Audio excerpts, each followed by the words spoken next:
오늘 3월 21일 주일 아침 우리에게 주시는 하나님의 말씀입니다. 구약 성경 민수기서 12장 1절 말씀입니다. 이 기록된 계시의 말씀을 봉독해 드릴 때 여러분 각자의 심령 속에 실제로 그리고 실체로 거하시는 예수님의 음성을 꼭 들을 수 있기를 원합니다. 1절 모세가 구스 여자를 취하였더니 그 구스 여자를 취하였으므로 미리암과 아론이 모세를 비방하니라. 아멘. 아멘. 우리 이 시간 같이 형제의 특성을 들으면서 함께 은혜를 나누겠습니다.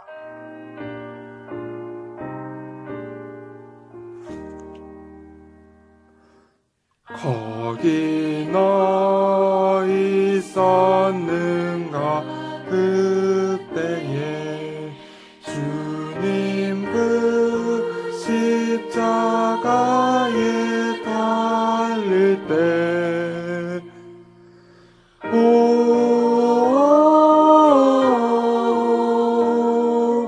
때로 그 일로 나는 떨려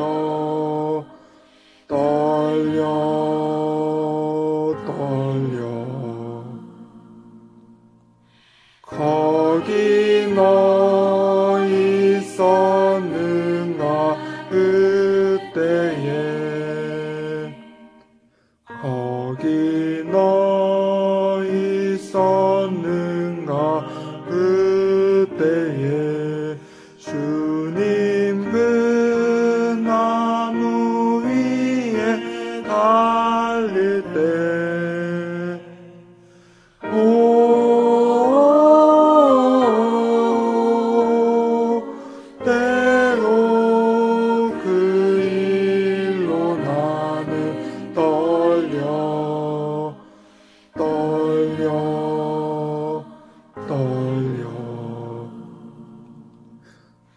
거기 너 있었는가 그때에 거기 너 있었는가 그때에 주는 그 밝은 빛을 잃을 때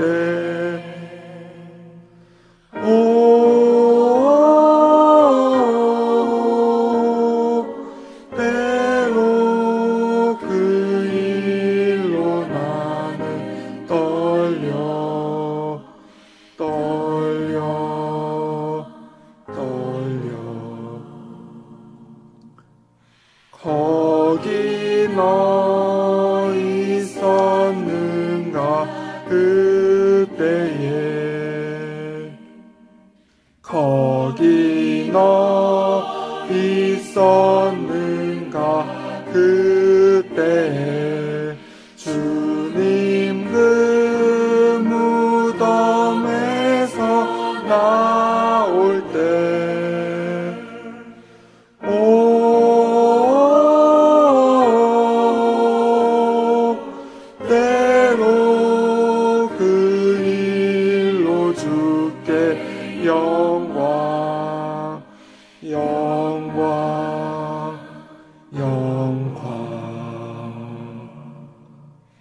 거기 너 있었는가 그때에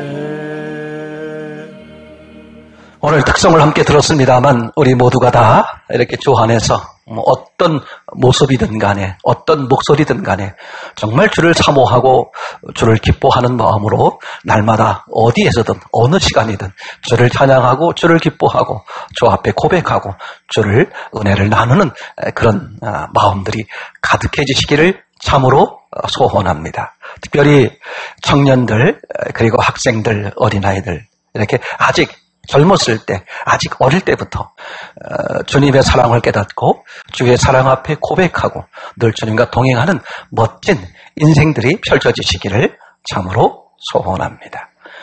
오늘 장로님을 비롯해서 우리 할머님들 또 그리고 우리 어머님들 또 아버님들 그리고 이제 젊으신 분들 어린아이 모두가 주님 사랑 때문에 견딜 수 없는 기쁨 꼬마들이 부르는 찬양 가운데 아 뜨거워 주님의 사랑 저희 꼬마도 보니까 그 찬양을 틀어주면 어깨가 으쓱거리고 또 이렇게 사랑합니다. 나의 예수님 사랑자가 들어가면 손을 머리 위로 양손을 올리고 사랑한다는 표시를 하기도 하고 기도합시다. 예수님이 또 이런 단어가 나오면 두 손을 꼭 모아서 기도하는 모습을 하기도 하고 이렇게 어릴 때부터 어느 상황 조금 따지지 말고 주 앞에 고백하고 반응하는 멋진 신앙들이 모두가 넘치기를 참으로 소원합니다. 저도 그렇습니다만 모든 사람들이 다 자신의 인생들이 성공했으면 좋겠다 그렇게 생각들을 하고 또 그렇게 마음을 먹고 또 그걸 위해서 노력을 하곤 합니다. 저는 모든 분들이 다 이렇게 주 안에서 성공하기를 참으로 소원합니다. 그런데 마음에 이렇게 소원하는 대로 모든 사람들이 다 성공하는 것은 아닙니다. 이제 성공하지 못했다고 여기는 분도 계시고 또 성공하지 못하는 분도 계시곤 합니다. 우리 그리스도인들은 어떻게 하면 성공할 수 있을까? 그죠? 그냥 성공하는 것은 어디에 달렸냐? 그렇게 성공할 수밖에 없는 인생관에 달렸다는 생각이 듭니다. 그냥 성공하려면 뭐가 바로 돼 있어야 된다? 인생관이 바로 돼 있어야 된다.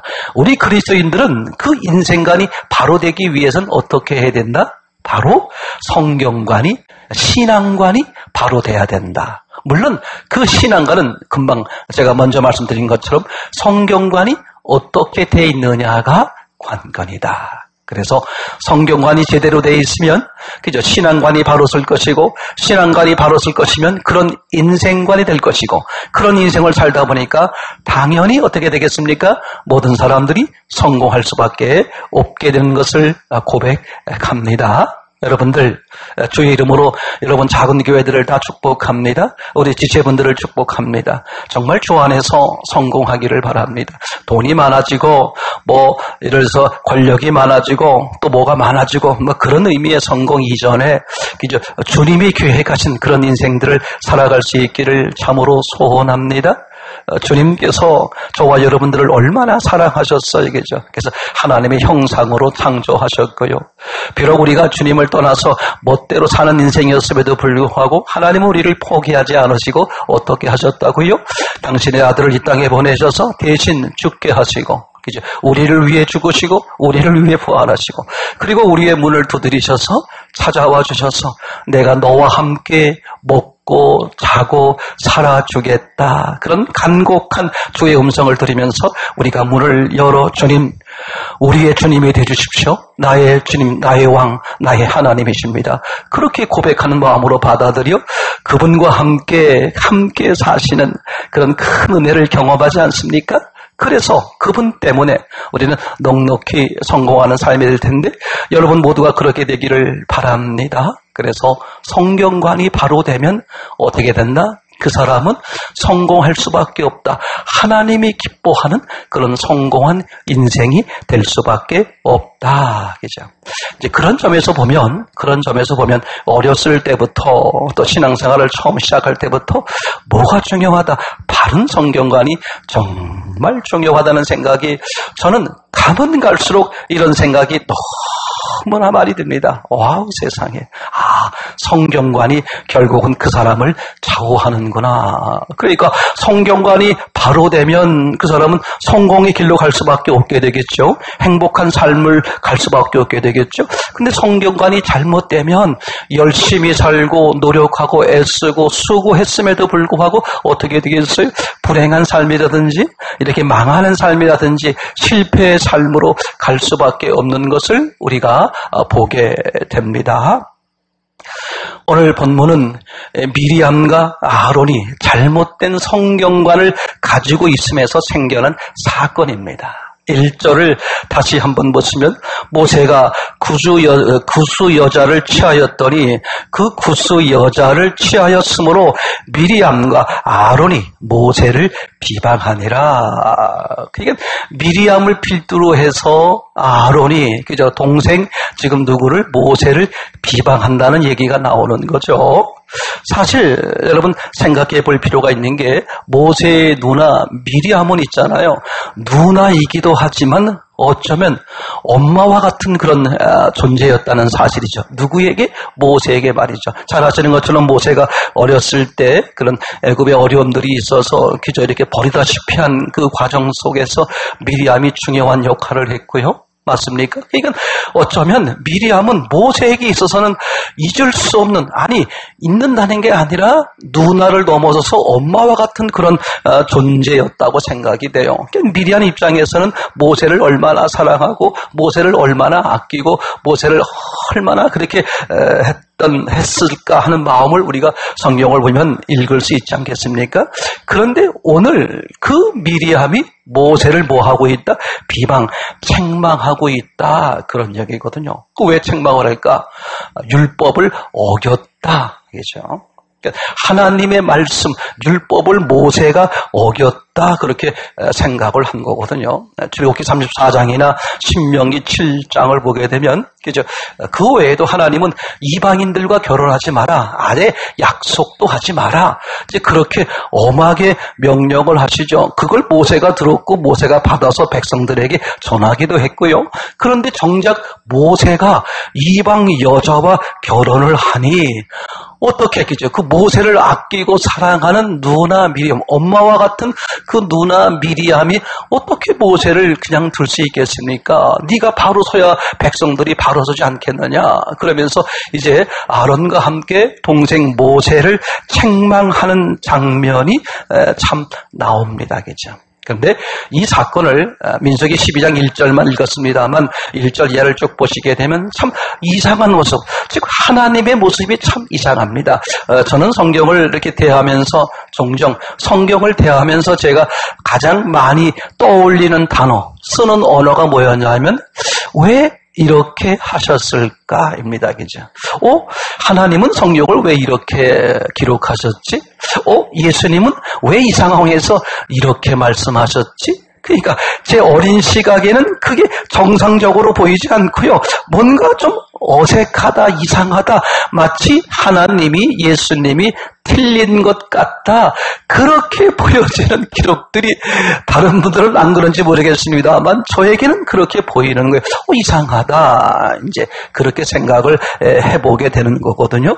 지금 이 장면도 그렇습니다. 분명히 모세가 율법을 어겼단 말이죠. 이방인들과 결혼하지 말라 그랬는데 이방인과 결혼했어요. 그러니 율법을 충실히 따르고 있는, 하나님 말씀을 충실히 따르고 있는 아론이나 미리암이 사랑하는 모세가 삐딱한 길을 가고 있으니 그냥 둬야 되겠습니까? 당연히 사랑하는 마음으로 책망할 수밖에 없게 되겠죠. 근데 그 사실을, 그 이야기를, 그 모습을 누가 보셨어요? 하나님이 보셨단 말이죠. 그죠? 그런데 하나님이 그것을 보셨는데 참 이상해요. 하나님이 그것을 보시고 나서 오히려 모세를 칭찬을 해요. 모세를 두둔합니다. 그럴 뿐만 아니라 미리암과 아론을 책망을 하죠. 이게 참 이해가 어려운 그런 부분이기도 했어요. 왜 그러냐 하면 말씀드린 것처럼 분명히 모세가 율법을 어겼잖아요. 그렇죠? 이방인과 결혼하지 마라, 언약도 맺지 마라, 이렇게 여러 번 말씀하셨는데 또 그 말씀을 받아서 백성들에게 전해주기도 했고, 누가요? 모세가 말이죠. 그런데 그 말씀을 들은 미리암과 아론 너무나 잘 알고 있거든. 너만 들었느냐? 우리도 들었다. 그죠? 우리도 알고 있다. 그런 말이거든요. 그런데 모세가 지금 어줍지 않게 이상한 행동을 했단, 잘못된 행동을 했단 말이에요. 그러니 사랑하는 마음으로 미리암이, 엄마 같은 미리암이 나서서 모세를 책망할 수밖에 없었고요. 근데 하나님이 어떻게 하셨다고요? 오히려 미리암, 아론을 책망하고 그리고 모세를 두둔하셨다. 그죠? 이해가 잘 안 되잖아요? 근데 분명한 사실은 우선 우리는 이 사건을 보면서 항상 기준이 뭐여야 되냐면 이제 그게 바른 성경관이라는 것이죠. 하나님은 언제나 오르시다. 아멘. 한번 해보시기 바랍니다. 하나님은 언제나 오르시다. 그죠? 그러니까 우리가 성경을 보면서 왜 이상하다, 왜 이렇게 말씀하셨을까? 이런 의문이 드는 게 뭐냐 하면 분명히 하나님은 틀림이 없는 분인데 알파요 오메가시고 완전하신 분인데 사랑이 무한하고 능력이 많으시고 지혜가 무한하신 분인데 마치 하나님이 잘못하고 있는 것처럼 예수님이 잘못하고 있는 것처럼 그렇게 보이기 때문에 이상하다. 그죠?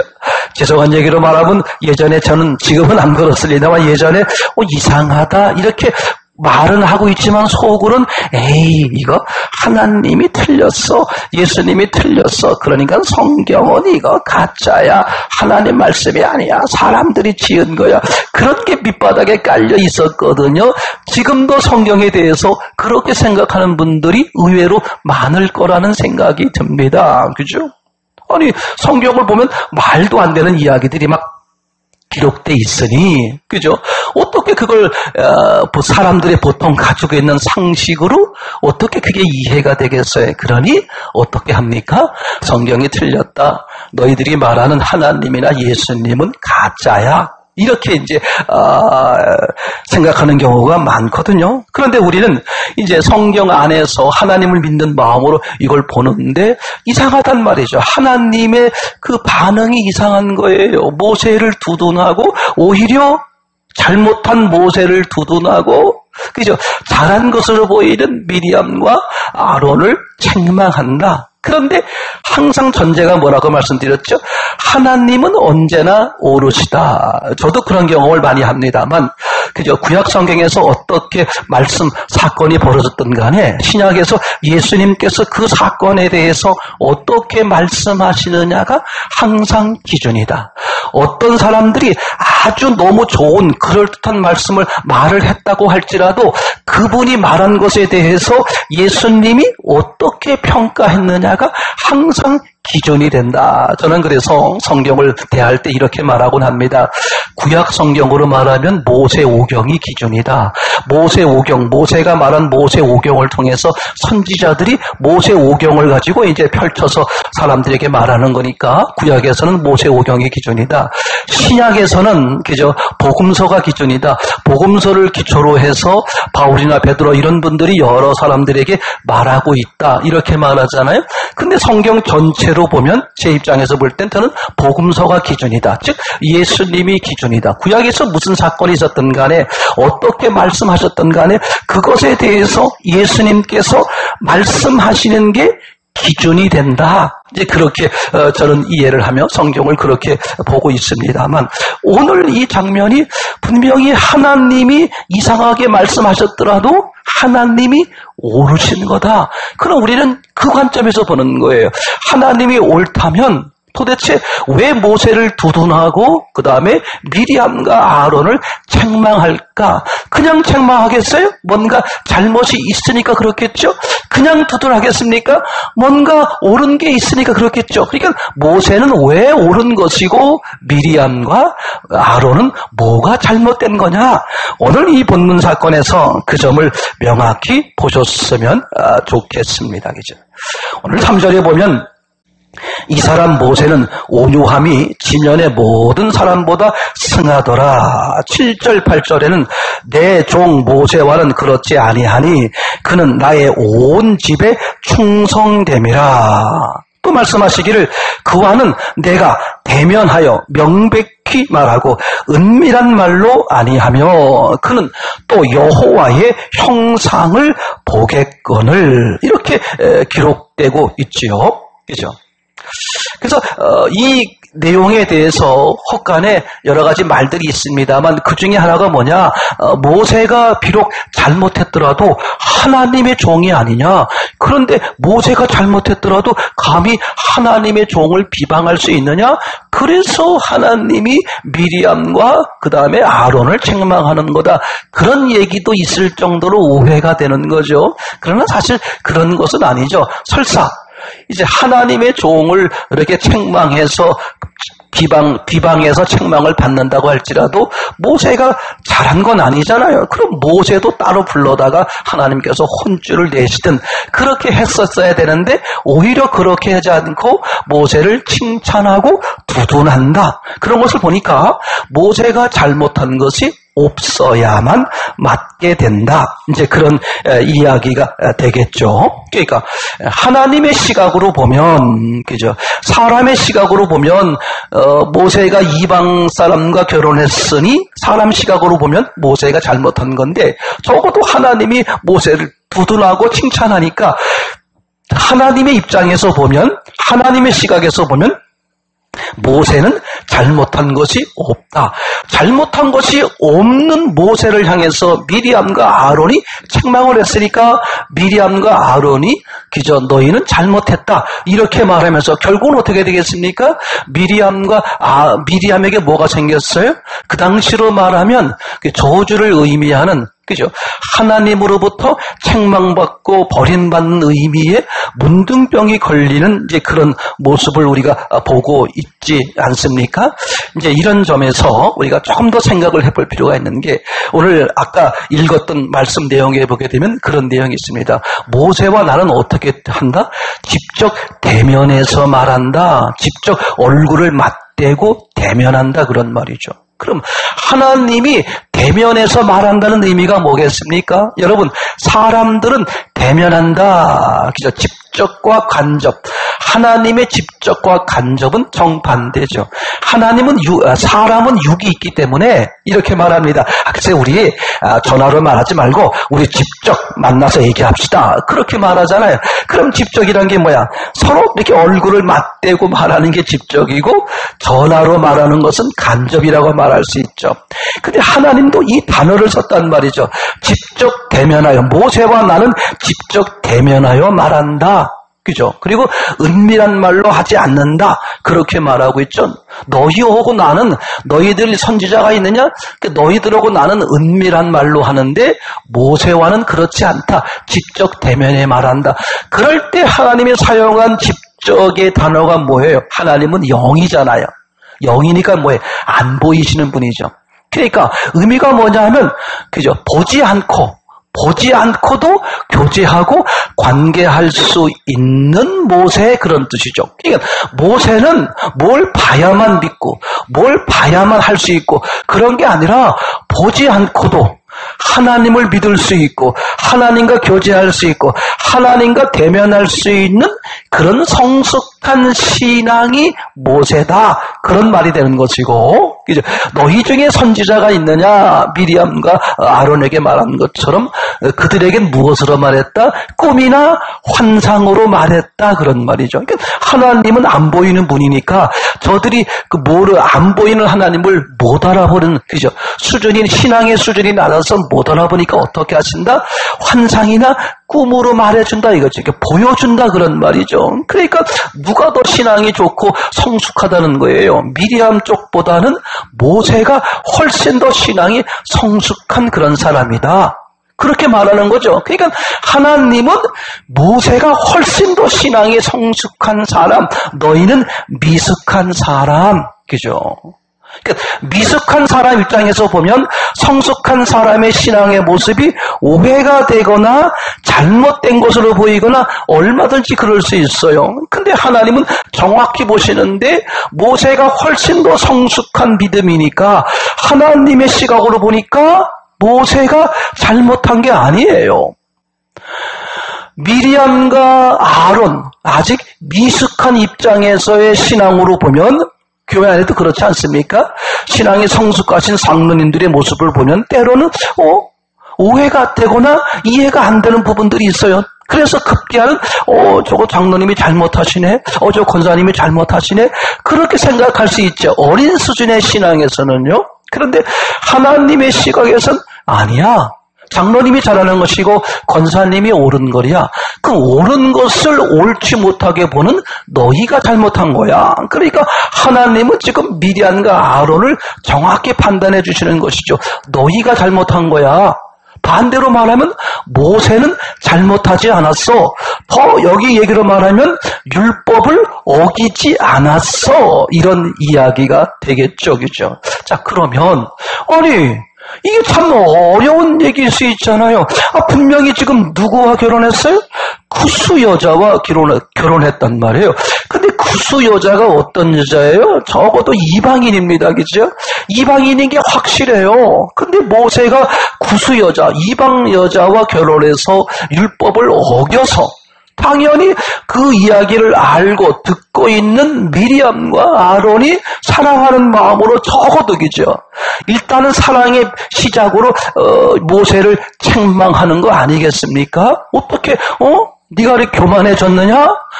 생각해봐라. 이렇게 지금 얘기하는 거잖아요. 그런데 하나님은 아니 모세는 지금 틀리지 않았어.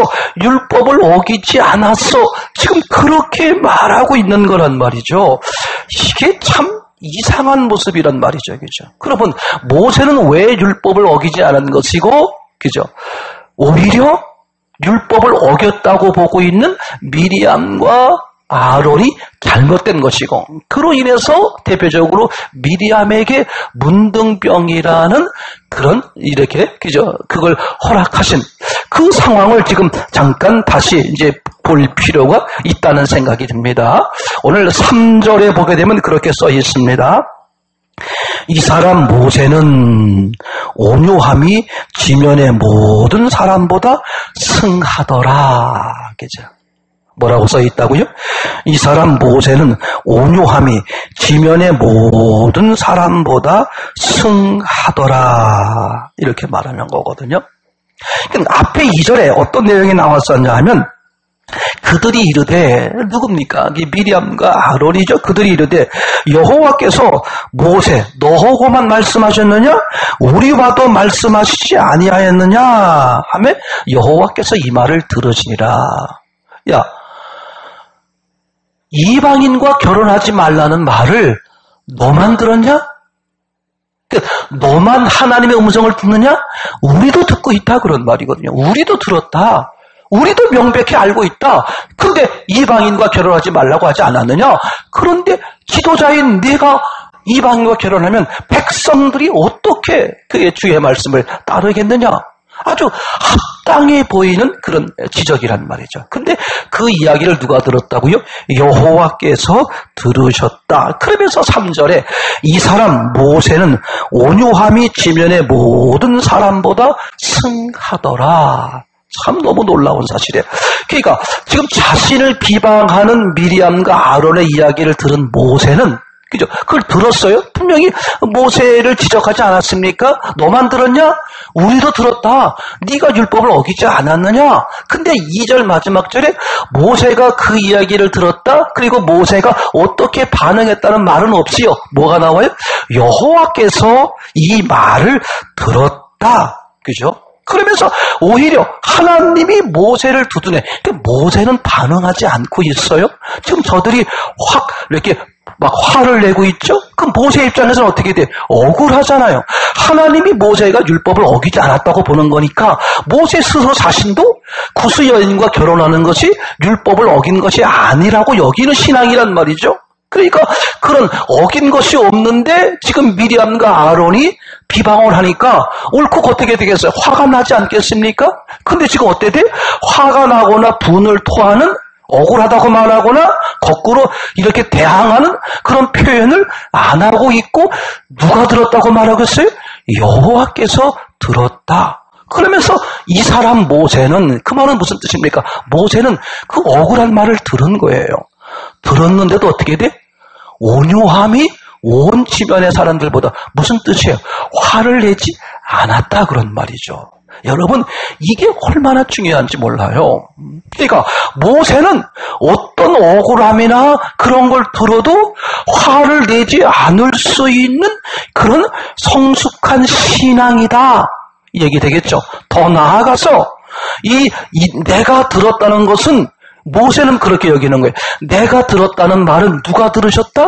여호와께서 하나님이 들으셨다. 이걸 누가 알고 있어요? 모세가 알고 있다 그런 말이죠. 근데 그것을 누가 표현해 주셨다? 3절 하나님께서 여호와께서 이 사람 모세는 온유하니. 여러분, 온유라는 게 뭐예요? 대표적으로 이렇게 말씀하셨잖아요. 예수님께서 우리에게 말씀하시길 너희가 배울 것이 있다.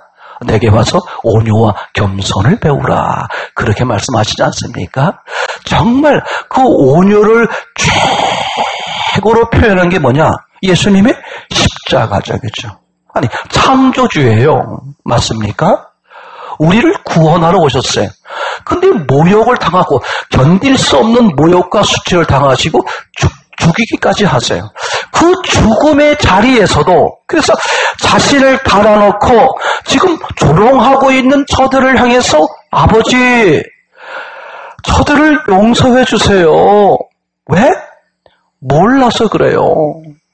내가 누구인지를 알면, 내가 십자가에 죽는 이유가 무엇인지를 알면 저들이 그렇지 않을 텐데 몰라서 그러니 저들을 용서해 주세요. 아니, 화를 부글부글 나는데 참는 게 아니에요. 참으면 어떡할 수 있어요? 속으로는 부글부글 하는데 이놈들, 속으로는 다시는 너희들 이제 지옥 간다니 나중에 보자. 그냥 막 이렇게 마음을 할 수 있어요? 근데 그렇게 참는 게 아니라 예수님의 고백이 저들을 용서해 주세요. 다시 말하면 저들을 향한 분노나 화가 단 1도 없는 모습. 그게 뭐다? 온유다. 그렇죠? 자, 여러분 정말 중요해요. 하나님의 마음으로 가득한 거예요. 맞습니까? 하나님의 시각으로 가득한 거예요. 하나님의 마음, 용서의 마음, 하나님의 시각. 저들이 몰라서 그래요. 그죠? 그러니까 예수님은 그 온유로 아주 혼통이 있는 것이죠. 대표적으로 사람 중에 스데반, 그죠? 돌탕에 맞아 죽으면서도 정말 최고의 온유의 모습을 이렇게 드러나지 않았습니까? 맞습니까? 와. 그러니까 온유하다는 것은 그죠? 내가 뭐 참고 내가 성품 성격이 좋아서 그런 의미가 아니라 하나님의 마음이 가득한 거예요. 하나님의 마음이 가득하니까 그죠? 그리고 하나님의 시각으로 꽉 차 있으니까 화낼 일이 아니야. 몰라서 그래. 부모님들이 어린 자녀들을 대하면서 또 가끔 삐끗나가는 자녀를 대하면서 그런 마음이 울컥울컥 올라오지 않아요? 그래서 이제 그게 너무 심하다 보면 때로는 조금 지나친 표현 같지만 너무 속상한 나머지 너도 이 다음에 시집가 봐라. 너도 이 다음에 장가가 봐라. 그죠? 너도 이 다음에 해나 봐라. 그죠? 이런 그 표현을 하는 거 아니에요? 하물며 부모이신 사람도 그러는데 하나님 완전하신 온유함. 그죠? 그러니까 그걸 누가 인정해 주는 거예요? 모세가 나는 온유합니다. 그게 아니야. 하나님께서 이 사람 모세는 온유가 온 지면에 지금 아주 온유함을 지금 표현해 주고 있는 거예요. 그러니까 온유가 뭐예요? 마음에 분이 없는 거예요. 하나님의 마음으로 가득한 게 온유죠. 이제 그렇게 온유가 가득하면 겉으로 나타나는 표현이 뭐냐? 그게 겸손이에요. 겸손. 그래서 온유와 겸손은 제가 볼 땐 함께 움직인다. 그죠? 하나님의 마음이 가득한 마음이 온유라면, 그죠? 그것이 바깥으로 표현된 게 뭐예요? 겸손. 그죠? 겸손. 내가 한계 있습니까? 사도 바울의 고백처럼 제가 한계 있나요? 제가 다른 사도보다 더 많이 수고했지만 제가 한 게 하나도 없습니다. 오직 하나님, 내 안에 계신 하나님의 은혜, 그분이 하셨습니다. 내가 사는 게 아닙니다. 나와 함께 살아주시는 그 예수님의 은혜로 사는 것입니다. 그죠? 그렇게 고백하는 바울, 그죠? 그렇게 고백하는 스테반, 그렇게 고백하는 지금 누구? 예수님, 그죠? 그게 온유. 그래서 온유가 가득하고 온유가 밀려오는 만큼 어떻게 돼? 겸손으로 드러나게 된다. 맞습니까? 제가 이렇게 목사님들과 얘기를 나누다 보니까 어떤 분이 저한테 이렇게 어떤 분이 간증하신 것을 보내주셨는데 제가 거기서 많은 이런 이 오늘 말씀과 연관되어지고 마음의 은혜를 받아서 잠깐 나누려고 합니다. 엄상익이라는 그 변호사님이 간증하신 건데 그 겸손에 대해서 온유와 연결된 겸손에 대해서 이제 이렇게 간증하신 장면이 나옵니다. 제가 한번 읽어봐 드리겠습니다.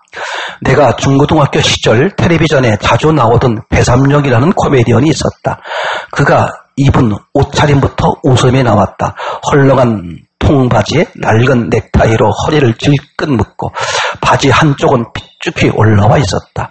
그는 당황하면 남의 책상 위에 있는 전화기를 들어 헛말을 짓거리기도 하고 문을 찾지 못해 허둥대는 모습이었다. 바보 같은 그 모습에 사람들은 악의 없이 웃었었다. 세월이 흐르고 어느새 그는 구시대의 희극인으로 사라지고 새로운 개그맨 시대가 왔다. 어느 날 그가 70대 중반의 노인이 되어 병원에서 산소 마스크를 끼고 있는 모습이 나왔다. 그 무렵 한 기자가 삶의 불꽃이 꺼져가는 그와 인터뷰한 기사가 나온 걸 봤다. 늙고 병들어 있으면서도 그는 아직도 그를 찾는 무대가 있으면 나가서 연기를 하고 싶다고 했다. 그는 기자에게 세상에서 사람들을 만날 때마다 그냥 나는 당신보다 좀 모자라고 생긴 것도 못났습니다. 라는 마음으로 살아왔어요. 바보 연기의 요체도 그것이었습니다. 라고 말했다. 그 한마디를 읽는 순간 나는 섬뜩한 느낌이 들었다. 삶의 비결은 상대보다 한 계단 내려가 무릎을 꿇는 자세였다.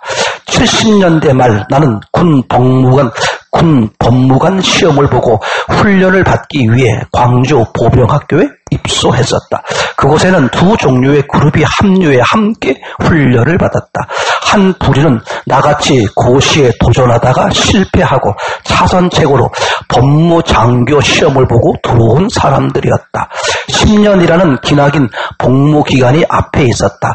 다른 한 부류는 고시에 합격하고 짧은 군 복무를 위해 한 사람이었다. 제대를 하면 저는 판사나 검사로 인간되고 시간만 흐르면 앞날이 보장되는 사람들이었다. 고시에 합격하지 못한 나의 경우는 상대적으로 위축되고 잘 나가는 사람들에 대한 시기심이 있었다. 그런 시기심은 실속 없는 건방짐으로 표출되기도 했다. 그러나 우리 중에 독특한 겸손을 지닌 사람이 있었다.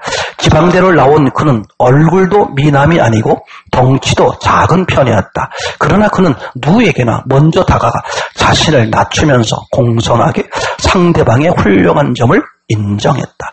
그와 같이 전방으로 명령이 나서 이웃 부대에 근무했다. 나는 건방졌다. 계급이 높은 사람들을 만나도 나는 나다. 너는 누구냐? 라는 식으로 대해 적을 늘려갔다. 그 친구는 달랐다. 사병에게까지 겸손하게 그리고 살갑게 대해줬다. 그는 항상 대하는 사람 앞에서 나는 당신보다 못난 사람입니다. 라고 생각하는 것 같았다. 세월이 흘렀다. 동기생 중에서 그가 제일 먼저 장군이 되었다. 얼마 후 그는 장군 계급장에는 별 하나가 더 붙었다. 장군이 되어도 그의 태도는 예전과 다름이 없는 것 같았다. 별판이 달린 검은 장군차를 타고 어깨에 번쩍거리는 계급장을 달고 으쓱거릴 만한데도 그는 그렇게 하지 않았다. 실패한 동기생들을 보아도 항상 온유하고 겸손하게 대했다. 그가 군 복무를 마치고 국제형사재판관이 됐다. 세계 각국에서 유능한 판사들이 차출되어 근무하는 것이다. 10여 년이 흐르고 그는 60대 중반이 되어 임기를 마치고 귀국했다. 그리고 얼마 후에 다시 그는 국제형사재판관으로 추천되어 다시 유럽으로 향했다. 국제형사재판소의 재판관들이 그를 좋아해서 다시 재판관으로 모신 것 같았다. 70고개에 다다른 그는 아직도 열정적으로 일을 하고 있다. 40여 년 전 함께 군 부대에서 훈련을 받던 사람들은 전부 일선에서 물러나 뒷방 늙은이가 되어 있었다. 한 번은 그의 입에서 나 같은 놈이 성공한 것은 내가 잘나서가 아니라 모두 주님의 덕입니다 라는 소리를 들은 적이 있다. 그의 성공의 비결인 것이다. 그는 철저히 겸손했다. 위선적 겸손이 아니라 처세의 겸손이 아니었다. 나는 그의 성공을 보면서 세상을 이기는 가장 무서운 힘이 겸손이란 걸 뒤늦게 깨달았다. 나는 동기생인 그의 앞에 마음의 무릎을 꿇는다. 자세를 낮추고 무릎을 꿇으면 보이지 않던 것이 보인다. 세상을 이기는 최고의 지혜가 겸손인 것을 나는 몰랐었다. 그죠? 여러분, 온유하면 겸손이 밀려옵니다. 근데 온유는 어떻게 오느냐? 너무 놀랍죠. 하나님의 마음이 가득하면 온유가 밀려오는 거죠. 그죠? 그러니까 온유를 누가 인정해 주세요? 모세를 하나님께서 대신 변명해 주는 거야. 모세는 아무 말도 안 하고 있는데 누가 변명하세요? 하나님이 변명하세요. 여러분, 참 놀랍습니다. 그래서요, 하나님께 맡기는 거야. 전쟁은 하나님께 있다고 그랬어요. 판단을 하나님께 맡기는 거예요. 결정을 하나님께 맡기는 거죠. 그러니까 나는 듣고 가만히 있어요. 주님, 알아서 해 주십시오. 나의 주인 되시는 주님이 알아서 하십니다. 이렇게 주님께 맡기니까 어떻게? 주님이 일하셔. 주님이 판단하시고 주님이 역사하신단 말이죠. 지금 그게 누구의 모습이다? 모세의 모습이다. 아멘. 그러니까 하나님은 지금 모세가 하나님의 마음으로 가득하다. 그걸 뭘로 표현했어요? 온유함으로. 그래서 얼마든지 억울한 누명을 썼으니까 얼마든지 말할 수 있거나 또는 변명할 수 있잖아요. 근데 모세는 일체 항의하거나 변명하지 않아요. 그랬더니 누가 나서주시더라? 하나님께서 나서주시더라. 그러니까 무슨 뜻이에요? 하나님과 모세는 일체의 마음, 일체의 몸을 가지고 있는 것이죠. 그러니까 전적으로 나는 나가 아니라 하나님과 함께 하나님에 의해 사는 것입니다. 하나님이 알아서 어련히 하시겠습니까? 그만큼 하나님에 대해서 철저히 따르고, 그죠? 그런 모세가 하나님의 율법을 어겼겠느냐? 그런 말이거든요. 그걸 누가 인정해줬다고요?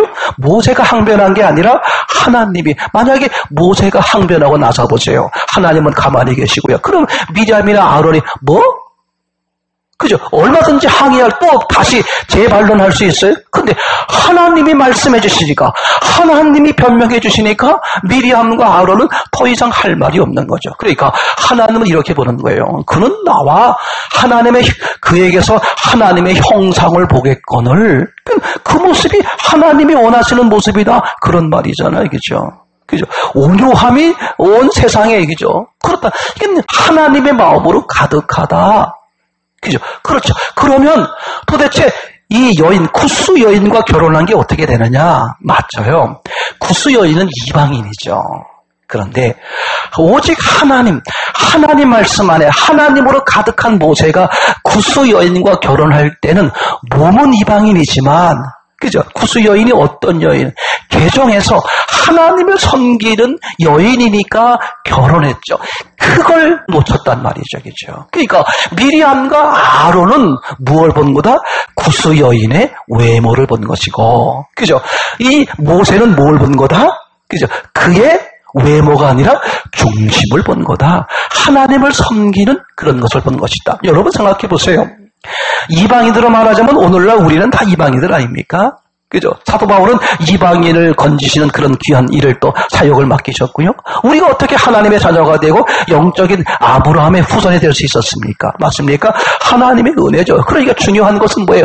몸이 이방인이냐 아니냐가, 몸이 유대인, 몸이 이방인이 중요한 게 아니라 마음이 이방인, 마음이 아브라함 유대인이냐, 맞습니까? 영적인 유대인. 그죠? 오늘날로 말하면 예수 그리스도를 나의 주, 나의 하나님, 나의 왕으로 받아들인 사람은 다 뭐예요?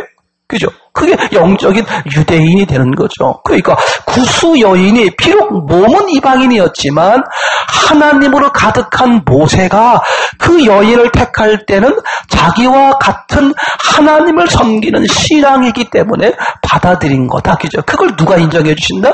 하나님이 인정해 주셨다. 아멘. 자, 그래서 오늘 중요한 얘기. 중심을 보는 사람들과 외모를 보는 사람. 그래서 이제 우리 교회 이름이 중심교회예요.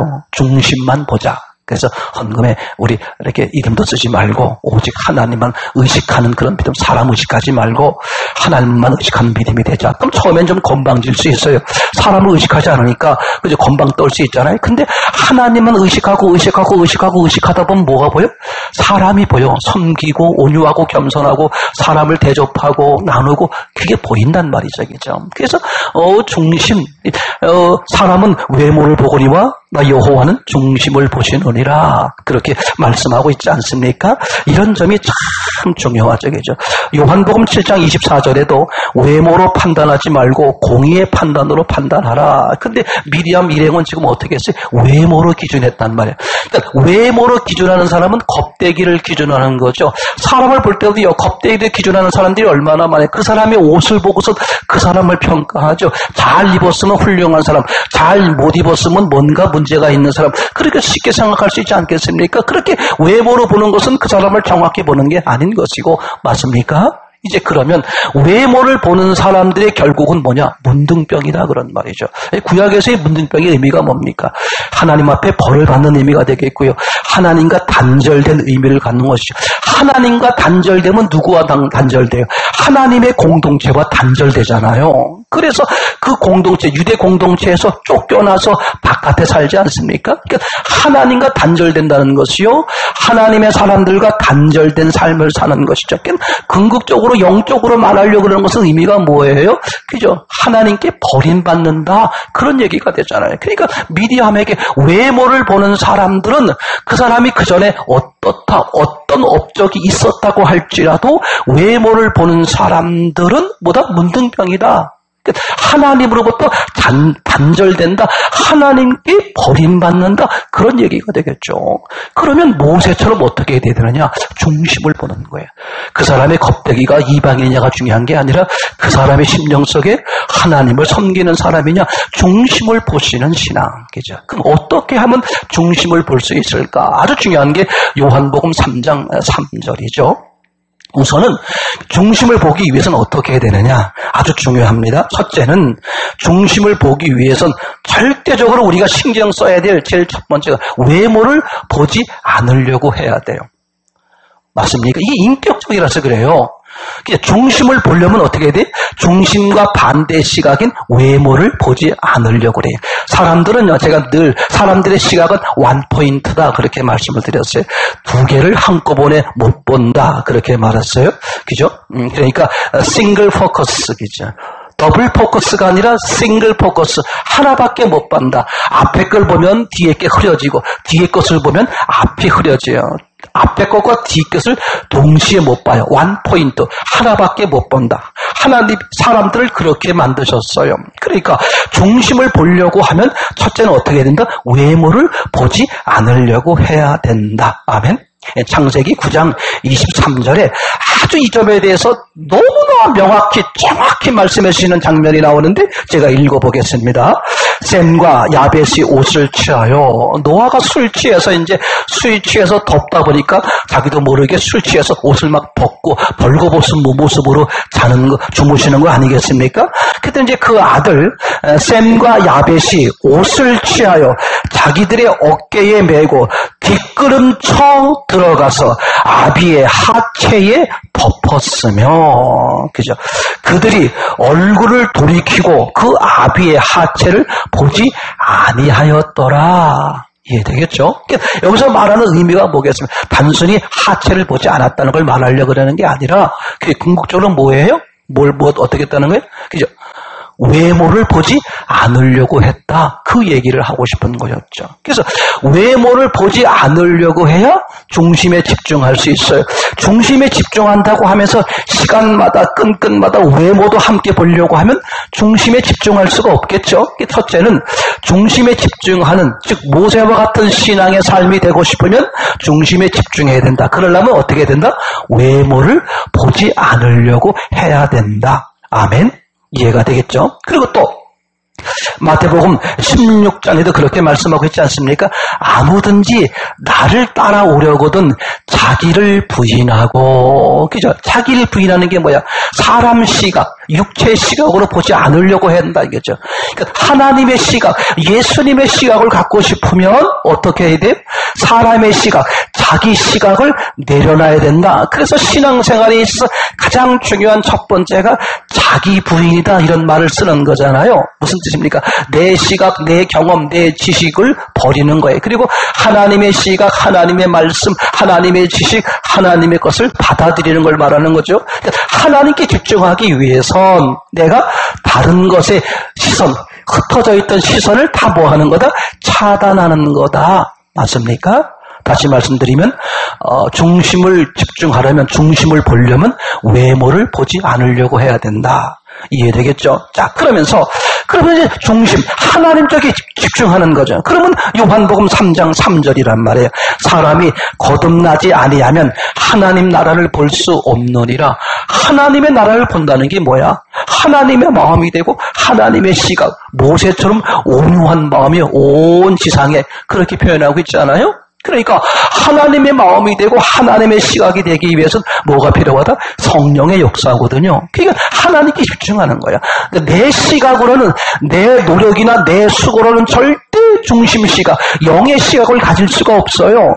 그건 누구에 의해서만? 하나님, 성령의 역사에 의해서만 가능하다. 그런데 인격적인데 하나님에 의해서, 성령의 역사로 인해서 중심 시각이요 영의 시각을 가지려면 내가, 그죠? 외모 시각, 겉대기를 보려고 하는 시각을 뭐예요? 버리고 어디? 인격적이니까. 그 보게 하시는 주님께 집중할 때 그분의 역사로 인해서 모세처럼 온유함이 되고 하나님의 마음과 하나님의 시각으로 볼 수 있게 된다. 아멘. 그래서 오늘 얘기하는 결론은 이렇습니다. 중심 시각과 무슨 시각이요? 그죠? 외모 시각. 외모 시각에는 하나님과 단절된 시각, 자기가 주인인 거죠. 그러니까 자기 경험이나 자신이 보고 있는, 자신이 사람이 뭐밖에 못 봐요. 마음은 다 짐작하는 거 아니에요? 상상이죠. 그리고 보는 것은 자기 눈으로 만지고 오감이란 말이에요. 그런 시각은 정확한 게 아니죠. 그죠? 맞습니까? 그건 변하는 시각이에요.